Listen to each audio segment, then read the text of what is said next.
We all dream of success, and if you're like most people, you spent a bit of time thinking about what is success, what that means to you personally, how you'll achieve it, and how you'll feel when you've achieved your goals. In this episode, I'm talking about failure and mistakes we make in business. And in a previous episode, episode 16, I discussed welcoming our mistakes. Now, let's look at how we can practically learn from them. Because like I always say, I never lose. It's either I win or I learn. Welcome to the Elevate Your World podcast. This podcast is for anyone who wants to take their business to the next level.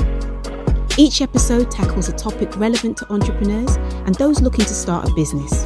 I share tips and tricks on how you can grow your business, find success, and elevate your life. I am your host, Jules. There's a saying, every cloud has a silver lining, and so does every mistake. It's a bit cliche to say that mistakes are learning opportunities, but the fact that it's a common saying doesn't make it untrue. And just like failure, mistakes show us who we are.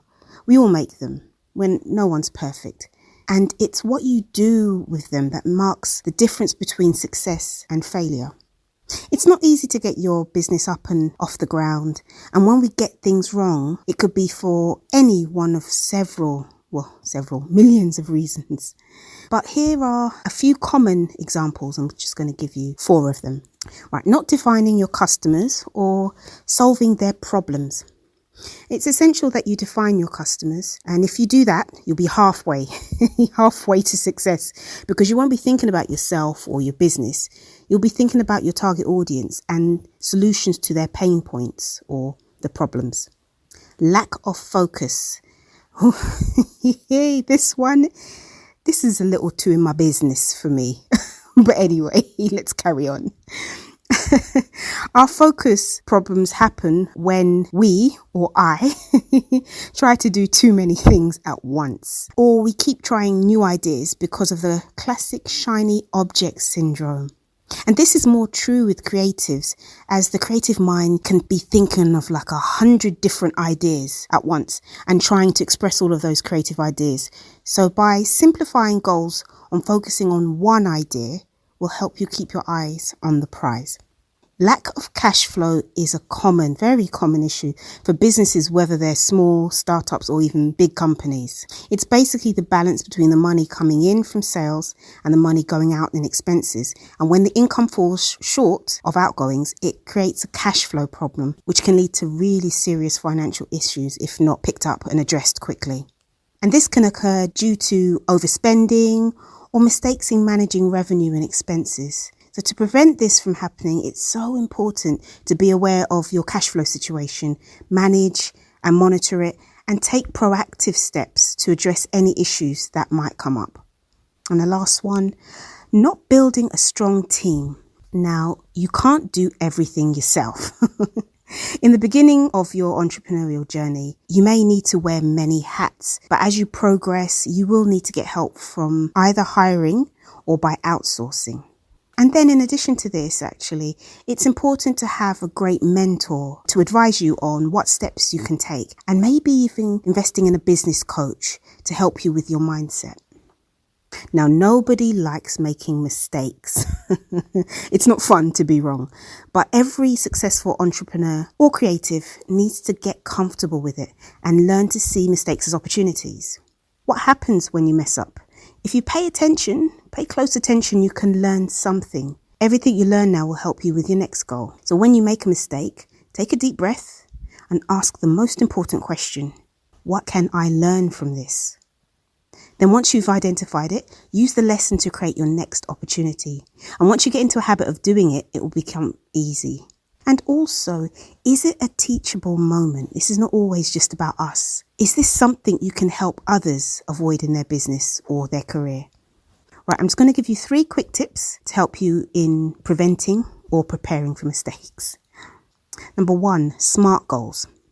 When you miss a goal, it is upsetting and easy to feel disheartened. And sometimes it might be a sign that your goal was not specific.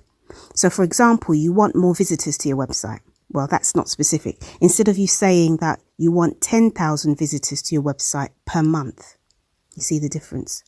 When you set goals for yourself, take every long-term goal and break it down into the smallest possible steps and focus on what you want and narrow your goals to help you achieve it. And you'll be far more likely to get where you want to go if you have SMART goals.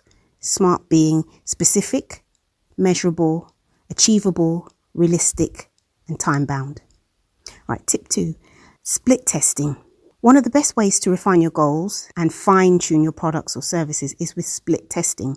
Split testing involves taking content or a Facebook ad, for example, and testing different versions until you get the best results. The key to split testing is testing only one element at a time. And if you're not satisfied with your Facebook ad, test 2 different headlines and choose the one that performs better, and then split test your call to action. And final tip number 3, creating your plan B. I didn't mean to make that rhyme. It's always a good idea to have a backup plan or a plan B. If your first idea doesn't work, what will you try next? And there's no shame in having a backup plan. In fact, part of the reason that successful people become successful is because they're always ready with a backup plan. Everything in life, not just business, you experience is a lesson. And when you make a mistake or fail, it's natural to be upset. So take time to be upset. We're only human, so it's okay to show our emotions. But then step back and ask what you did wrong, what you would do differently next time. And this is important as well, not forgetting to ask what you actually did well. And if you lack information, Google. Oh, I tell you, Google is my bestie. Google really is your friend in need. You know, you can read more books or audiobooks, study, take courses, invest in some training, or talk to other people in your industry. And then take what you've learned to heart and use it in the future. Thank you for listening to this episode on failure and mistakes. I'm actually glad to let you know on our website, we have several resources that can help you with some of the issues we've discussed in this episode, such as defining your customer, goal setting, focusing, budget management. So we have ebooks, worksheets, templates, courses, workbooks, and you can find it at elevatestudio.uk.com/resources. I'll see you on the next episode.